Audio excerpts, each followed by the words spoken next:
টাকার জন্য তুমি আজকে আমার হলে না, যেই টাকার জন্য তুমি আমার হাতটা ধরলে না, সেই টাকা একদিন অনেক হবে যেই কমি লাইয়া, তোমার যত স্মৃতি আছে যেমন পুরাইয়া।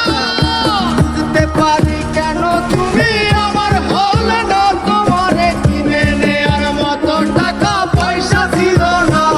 এই টাকার জন্য তুমি আজকে আমার হলে না, যেই টাকার জন্য তুমি আমার হাতটা ধরলে না, সেই টাকা একদিন অনেক হবে যেই তুমি লাইয়া। সেদিন তোমার যত স্মৃতি আছে